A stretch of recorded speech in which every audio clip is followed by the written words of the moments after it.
여러분 반갑습니다. MBC 생활뉴스 계속해서 대구 경북 소식입니다.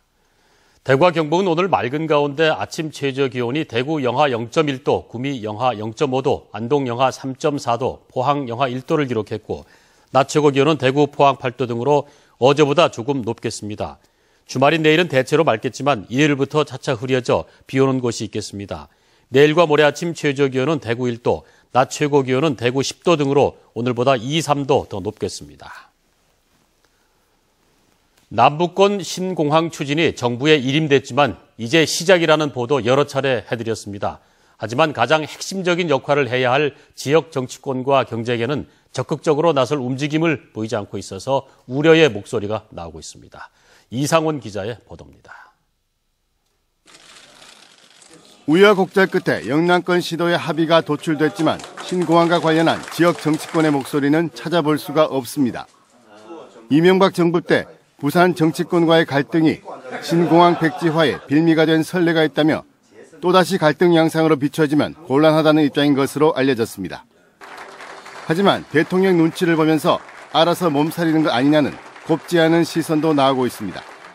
앞으로 먹고 사는 문제, 이게 성장 동력하고 직결된 문제이기 때문에 대통령 눈치를 볼 수는 없고요. 과정이나 절차 같은 거를 차분히 지켜보면서 저희들이 바로잡을 게 있으면 그때 바로잡는.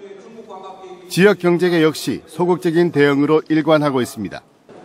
지난 2012년 김해공항 가덕 이전 시민추진안까지 만들어 가덕도 신공항 건설에 부산 경제계 힘을 결집시킨 부산 상공회의소와 달리 대구 상공회의소는 정부의 눈치를 살피는 모습입니다. 중앙으로 공을 던져놨는데 지역에서 이렇다 저렇다 특히 공식적으로 이런 경제단체라든지 이런 데서 이야기하기가 좀 그렇다. 지역의 생존권이 달린 남북권 신공항. 총력을 모아도 모자랄 판에 가장 중요한 역할을 해야 할 정치권과 경제계가 안일한 대응을 보이면서 비난 여론도 거세지고 있습니다. MBC 뉴스 이상원입니다. 대구 소방본부는 24시간 영업하는 주유소 100여 곳을 대상으로 안전관리 불시 단속을 한 결과 19건의 위반 사례를 적발했다고 밝혔습니다. 위반 사례 가운데는 간이 대기실 안에 난방용 전기 난로를 설치해 화기 취급 기준을 위반한 곳이 12곳으로 가장 많았습니다. 대구 소방본부는 위반 업체에 시정명령을 내리고 과태료 처분 같은 행정처분을 내리기로 했습니다.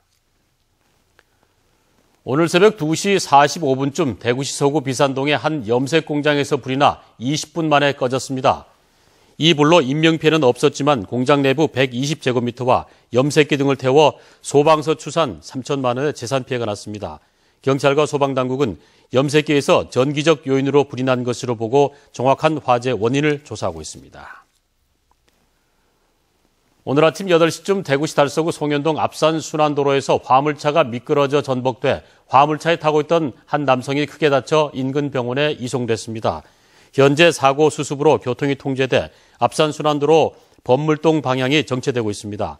경찰은 새벽 사이 도로가 언 상태에서 차량이 미끄러져 사고가 난 것으로 보고 정확한 원인을 조사하고 있습니다.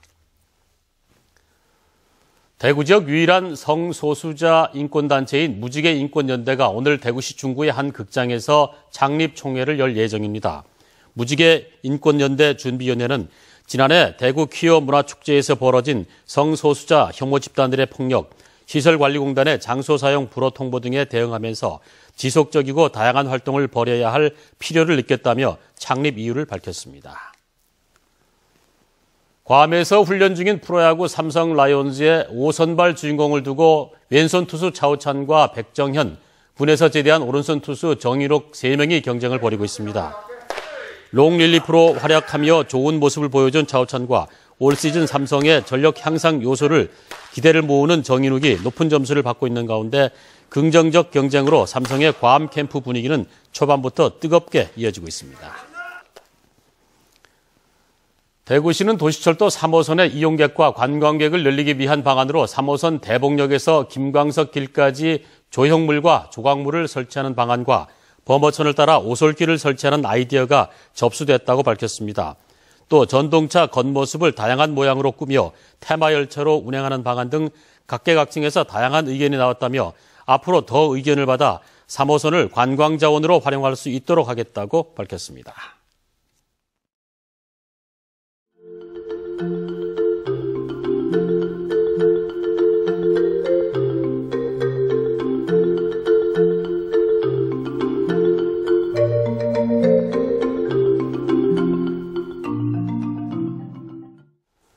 이상으로 MBC 생활뉴스를 마치겠습니다. 함께해 주신 여러분 고맙습니다.